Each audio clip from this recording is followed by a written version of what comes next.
Hello YouTubers, this is Lionheart here, and I'm going to be showing you a review of Ryse Son of Rome for the Xbox One, right there.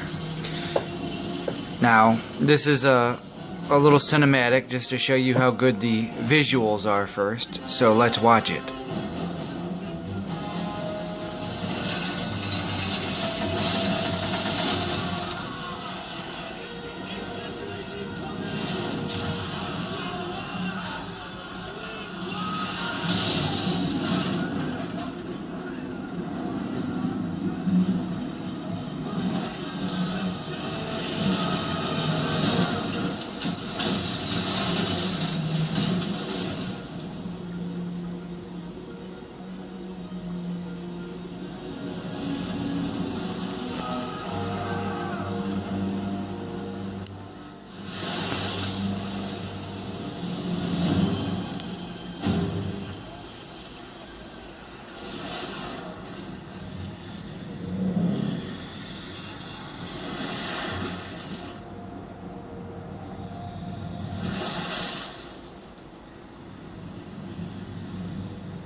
Okay, we're back in the game here, and right off the bat, I just want to say the visuals are extremely good.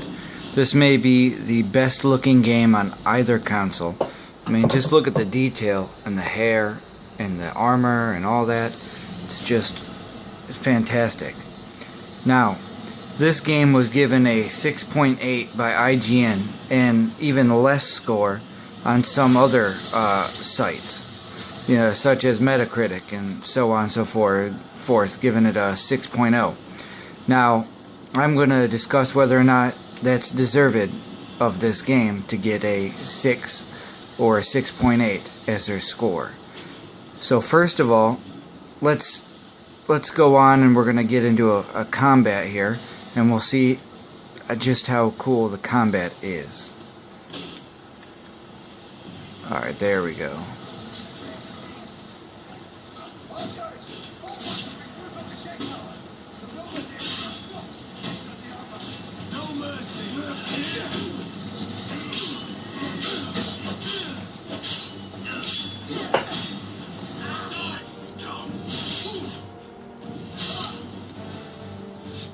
Now, is that cool or what? Alright, I'm doing this one-handed, so don't judge me too much. Come on, attack me, sucker. Time to die. Alright, as you can see, the combat is pretty fun. I mean, it's got great executions. And as you can see, not everything is quick time events. But I can do quick time if I want to. See, so not everything is a quick time event, as you can see.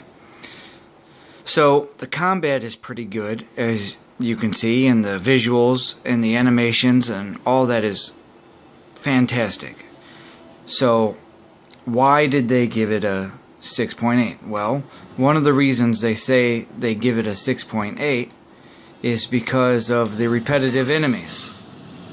Now, it's true that these same enemies will pop up a lot in the game, but I mean, think about all the other games that have the same 9 enemies throughout the whole game. Look at Halo. Halo had the same enemies over and over and over again. And Uncharted and God of War.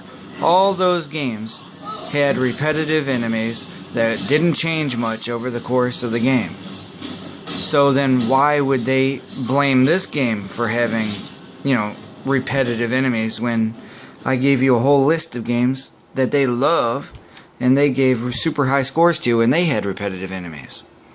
So that's a little bit false. I don't think it should have gotten a down score because of that.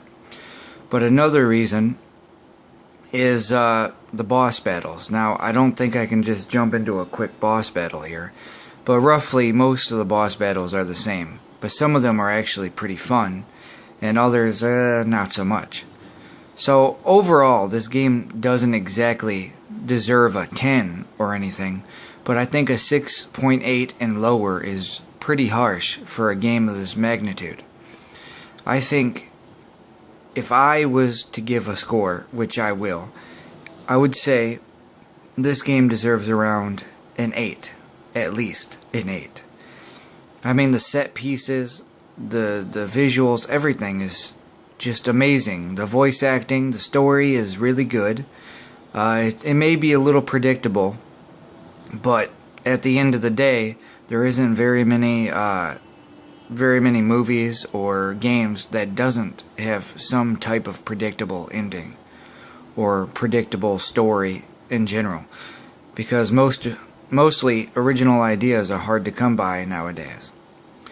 So overall, yeah, the game is really awesome. The multiplayer is fun. I mean, you have to play a lot of multiplayer to get anywhere. I mean, let's see. Gladiator. See, everything costs money to upgrade your gladiator, so you have to play a lot of matches to upgrade your character. I'm a rank 8, and that took hours and hours to play just to get to rank 8. And I barely have any good equipment. I have some good equipment, but most of my equipment sucks. And I mean, you've got to put a lot of hours into this game to upgrade in multiplayer. But when you do upgrade and you do get new stuff, it's pretty awesome and satisfying.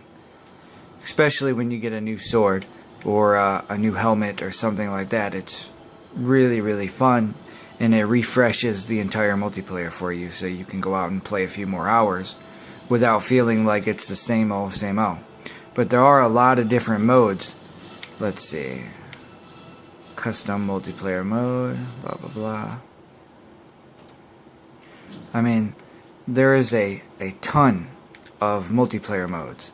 The Defense of Rome, where you defend against hordes, and teamwork, where you got a buddy and you gotta defeat a bunch of enemies together, and you could do multi-combo takedowns and executions together.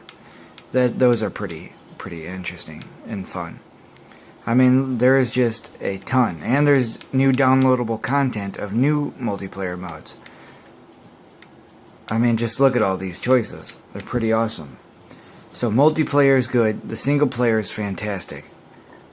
It's just they have a run-in with, the same old bosses, who pretty much you got to defeat them the same way, and reskinned enemies that are pretty much the same. They have about 9 different types of enemies.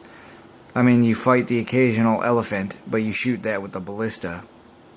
The only thing left to really go over in this game is the connect commands that you can give in game.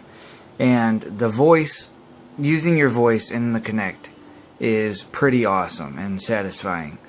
Telling your archers to fire, or just throwing your javelins is just really fun to do with the connect. There isn't too many connect things in the game visually. There isn't, gestures or anything like that. It's mostly just using your voice with the connect on here. So, I mean, it's fun. It works. It does. It works. And you'll have fun using the connect on here. So this game is certainly worth a buy any day of the week. If you feel this game isn't for you because you don't like Roman stuff or whatever, rent it. It's still a great game. At the end of the day, it's an awesome game, and even though it's not the best, it's still way worth buying and owning. So that's just it. IGN and GameSpot and all them guys, they got it wrong. This game is way better than they let everyone know. And that's just it. End of story. So if you like this review, thank you. And also, just subscribe and like if you do, because it'll really help me out. And I'll be getting more videos out. So thanks everybody for watching, and goodbye.